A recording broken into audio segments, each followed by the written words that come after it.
공시 내용 소개해드립니다. 현대 B&G 스틸의 올해 3분기 영업이익이 적자 전환하면서 161억 원의 영업 손실을 기록했습니다.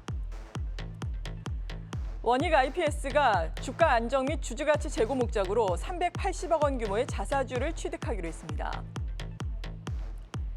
LG이노텍의 3분기 매출액이 5조 4천억 원, 영업이익은 4,448억 원을 기록하면서 예상치를 상회했습니다. 삼성바이오로직스의 3분기 매출액이 8,730억 원, 영업이익은 3,247억 원을 기록했습니다.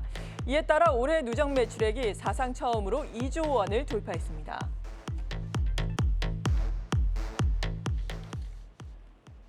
네, 이 시간 타키오 뉴스의 조호진 대표와 함께합니다. 어서 오세요. 예, 안녕하세요. 네, 첫 번째 기업으로 어떤 기업의 공시 내용 소개를 해볼까요? 예, LG이노텍을 말씀드리도록 하겠습니다. LG이노텍이 잠정 실적을 발표했는데요. 그 LG이노텍의 그 매출의 대부분은 사실은 아이폰이 얼마나 성장하느냐, 그러니까 애플이 수요가 어떻게 되느냐에 따라서 결정이 됩니다.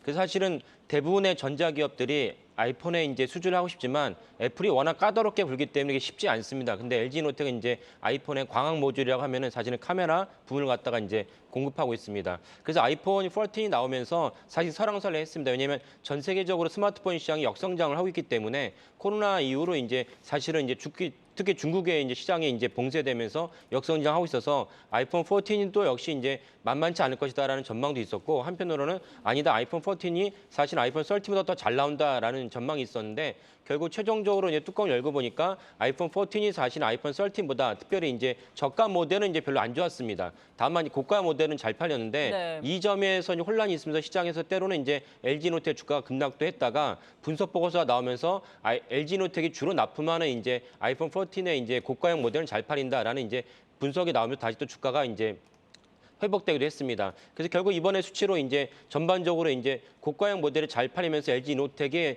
전체적인 매출도 좋다 이렇게 확인된 건데요. 그 LG이노텍의 그 광학 솔루션 부분 아까 말씀드린 아이폰의 모듈을 갖다가 납품한 광학 솔루션 부분은 전체 매출의 80% 넘습니다. 그래서 아까 말씀드린 대로 그 과연 아이폰이 얼마만큼 잘 팔리냐가 중요한 관건인데 그렇다면 내년이 어떻게 될 것이냐를 또 봐야 되는데 내년에 이제 애플의 중요한 또 이벤트가 있습니다. 그래 이제 확장현실 XR이라고 해서 확장현실 XR의 제품이 내년에는 이제 출시될 거로 보이는데 거기에 따라서 이제 확장현실을 하면 여전히 카메라 모듈이 있어야 되거든요. 그렇다면 이제 확정은 안 됐지만 아마도 추정하건데 아까 제가 서두에 말씀드린 대로 애플에 수주하고 납품하기는 너무 되게 까다롭기 때문에 네. 애플이 굳이 기존의 아이폰에서 많은 성과를 거뒀던 LG이노텍을 제외하고 다른 업체를 갖다가 선택하지는 않을 것 같습니다. 그렇다면 내년에 XR기가 출시가 된다면 LG이노텍의 주가 매출도 역시 한 단계 이제 점프할 수 있다. 그런 계기가 될 수 있다 보겠습니다. 다만 한 가지 이제 우려스러운 부분은 무엇이냐면 오늘 아침에 새벽에 이제 메타의 실적을 발표됐는데 네. 메타 역시 이제 XR에 대해서 엄청난 투자를 했거든요.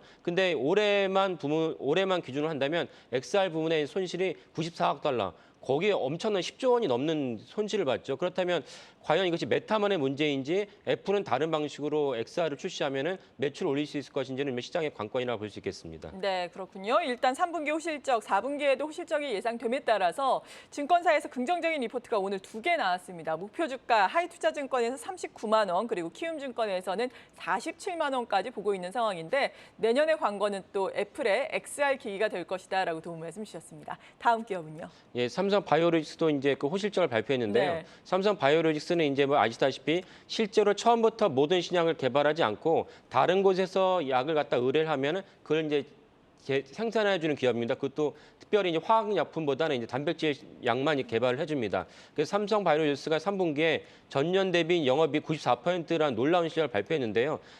앞으로 더 좋을 거라 보는 이유는 뭐냐면 결국은 공장이 얼마만큼 가동할 수 있냐, 공장이 얼마만큼 증설하느냐가 또 이런 제조업 관점에서 볼 수가 있는데 4공장이 이제 올해 이달 초부터 부분 가동을 시작했습니다. 그러면 이제 전체적으로 4공장까지 다 완전 가동을 한다면 삼성바이오로직스가 생산할 수 있는 이제 그 단백질 쪽의 규모가 전체 세계 시장에서 30%에 차지할 정도로 규모의 경제를 갖다가 실현할 수 있습니다. 그런 점에서 삼성바이오로직스가 꾸준히 처음에 설립 쪽에부터 뭐 설왕설래했었지만은 또 뭐 일시적으로 이제 거버넌스 문제 때문에 폐지 논란까지 있었습니다. 네. 하지만 이제 결국은 그 모든 논란을 다 무릅쓰고 전체적으로 매출과 이제 영업이익 호조를 기록하고 있습니다. 그래서 아까 말씀드린 대로 삼성바이오로직스는 4공장이 부분 가동을 했는데 내년에 이제 완전 가동이 된다면 그때 또 한 번 매출과 영업이익이 점프할 것으로 보여집니다.